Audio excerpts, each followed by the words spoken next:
দর্শক বিরতির পর আবারও আমন্ত্রণ নিউজ আওয়ারে।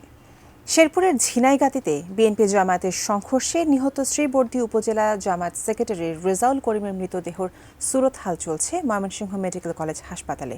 পরে ময়নাতদন্ত শেষে পরিবারের কাছে মরদেহ হস্তান্তর করা হবে।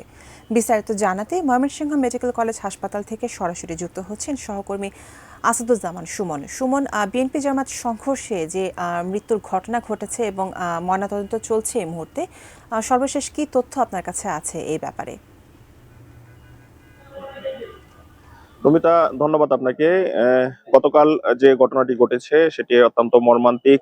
রেজাউল করিম যিনি মারা গিয়েছেন, তার লাশ এখন ময়মনসিংহ মেডিকেল কলেজ হাসপাতালের যে মর্গে সেখানে রয়েছে, সেখানে ময়নাতদন্ত চলছে। সেখানে তার আত্মীয় স্বজনরা এসেছেন, পরিবার সহ, এবং জামাতের যে নেতৃবৃন্দ রয়েছেন তারাও কিন্তু এসেছেন। এসে এই পরিবারের সাথে যে শোক সেটি বয়ে নেওয়ার জন্য এসছেন। এখানে জামাতের যে রেজাউল করিম, শ্রীবর্দী উপজেলা জামাতের সেক্রেটারি, তার বড় মেয়ে এসেছেন, মানহা আজিজা রশদিদ।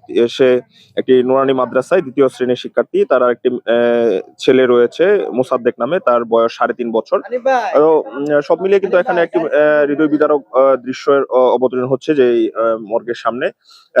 বিকাল ৫টায় এই রেজাউল করিমের যে জানাজা, সেটি শ্রীবর্দী সরকারি কলেজ মাঠে প্রথম জানাজা অনুষ্ঠিত হবে। তারপর দ্বিতীয় নামাজে জানাজা গোপাল খেলার মাঠে রাত 8:30টায় অনুষ্ঠিত হওয়ার কথা রয়েছে। তারপর কিন্তু এই তার পারিবারিক যে কবরস্থান রয়েছে সেই কবরস্থানে তাকে দাফন করা হবে। এই যে জামাতের নেতার মৃত্যুতে কিন্তু কেন্দ্রীয় জামাতের যে নেতৃবৃন্দ রয়েছে তারা এসে জানাজায় উপস্থিত হবেন বলে এখানকার স্থানীয় জামাতের নেতৃবৃন্দ যারা রয়েছেন তারা আমাদেরকে জানিয়েছেন। সব মিলিয়ে কিন্তু এই যে জামাতের যে নেতা, তিনি তার 2টি শিশু সন্তান রেখে গেছেন। তার পরিবারের পক্ষ থেকে বলা হচ্ছে যে এই নির্মমতা সেটির জন্য কে দায়ী থাকবে, এবং তার যে 2টি শিশু সন্তান রয়েছে সেই শিশু সন্তানের দায়িত্ব সরকার কোনোভাবে নেবেন কিনা, বা তার পরিবারের ভরণ পোষণের কোনো ব্যবস্থা সরকারের পক্ষ থেকে করা হবে কিনা সেটির বিষয়ে কিন্তু পরিবারের পক্ষ থেকে দাবি জানানো হয়েছে। সব মিলিয়ে কিন্তু জামাতের যে নেতা রয়েছেন তারা বলছেন যে এই যে হত্যাকাণ্ড সেটির যেন সুষ্ঠু বিচার হয় সেই প্রত্যাশা করছেন। তো রুমিতা, এই ছিল ময়মনসিংহ থেকে আমার কাছে এই জামাত নেতার যে মরদেহ সেটির সবশেষ খবর।